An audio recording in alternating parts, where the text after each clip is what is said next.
Num trecho da delação, Marcelo Odebrecht disse que foi perguntado sobre o pagamento de propina ao PMDB pela ex-presidente da Petrobras, Graça Foster, e também pela própria ex-presidente Dilma Rousseff. Glória Vanik vai falar conosco em São Paulo, porque aí, Glória, o Marcelo Odebrecht disse que contou para Graça Foster e também para a ex-presidente Dilma que a propina no contrato era de quase R$1 bilhão. Mas era para o PMDB, mas chegava também ao PT, né? Pois é, Chico, Ana Paula, bom dia para vocês, bom dia para todo mundo. Olha, segundo a denúncia, esse era um contrato de serviços para a área internacional da Petrobras. Marcelo Odebrecht disse que se reuniu com Graça Foster, que era presidente da Petrobras, e com Guido Mantega e José Eduardo Cardoso, que eram ministros da Fazenda e da Justiça aqui em São Paulo. Foi numa sala de reuniões deste hotel, na zona sul de São Paulo, que Marcelo Odebrecht diz ter se encontrado com a então presidente da Petrobras, Graça Foster, em 2012. Ele declarou que para conseguir um contrato de 825 milhões de dólares com a Petrobras, acertou uma propina de 5% do total, 4% para o PMDB e 1% para o PT. Marcelo Odebrecht disse na delação que Graça Foster tinha ligado para ele perguntando se era verdade que a empresa estava pagando propina para o PMDB e que ela e a então presidente da República, Dilma Rousseff, queriam saber quem eram os destinatários. Quando eu coloquei o assunto do PT, eu desarmei tanto ela quanto o Graça, do ponto de vista de que eu desarmei, apesar de que eu não acho que as duas estavam envolvidas, não sabiam, mas na hora que eu coloquei, desarmei a questão, como é que elas iam conduzir esse assunto aqui para ver se o partido delas estava envolvido. Um relatório interno da Petrobras alertou o Ministério Público do Rio de Janeiro, que denunciou o diretor de contratos da Odebrecht, Marco Duran.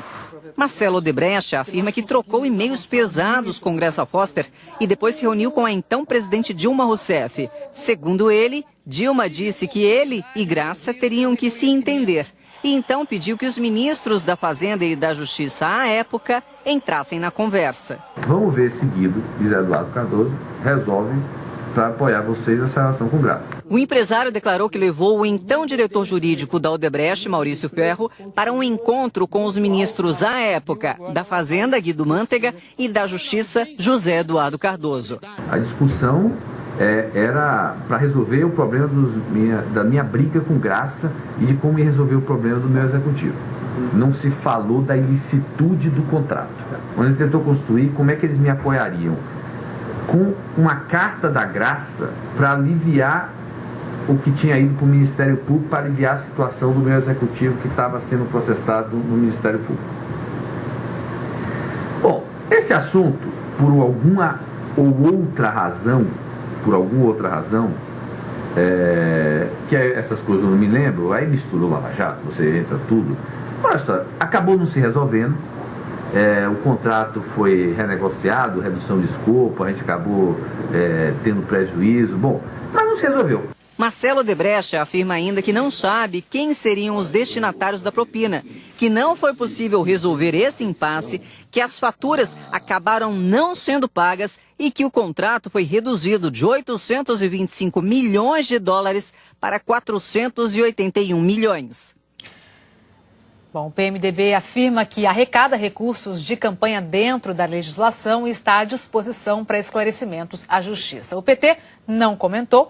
Dilma Rousseff diz que nunca manteve relação de amizade ou proximidade com Marcelo Odebrecht, que era uma relação distante e conflituosa e que muitas vezes os pedidos da empresa não foram atendidos em respeito ao interesse público. Acrescenta ainda que é mentira que ela tivesse conhecimento das situações ilegais com Odebrecht e seus dirigentes, integrantes do governo ou aqueles que atuaram na campanha. O ex-ministro José Eduardo Cardoso disse que se reuniu sim com Marcelo Odebrecht para conversar sobre uma questão jurídica e que depois não houve qualquer intervenção. E destaca que não está sendo acusado de nada. A gente não conseguiu contato com Guido Mantega nem com Graça Foster. Chico, Ana Paula e Alexandre Garcia, bom dia para você. É isso, Glória. Obrigado, Alexandre. Já está aqui para a gente falar um pouco disso tudo, porque, Alexandre, até para nós brasileiros que já estamos aí, já passamos por tantos escândalos de corrupção, estamos acompanhando tantas revelações na própria Lava Jato nos últimos anos, até para a gente é estarrecedor ver esses empresários falando com essa naturalidade,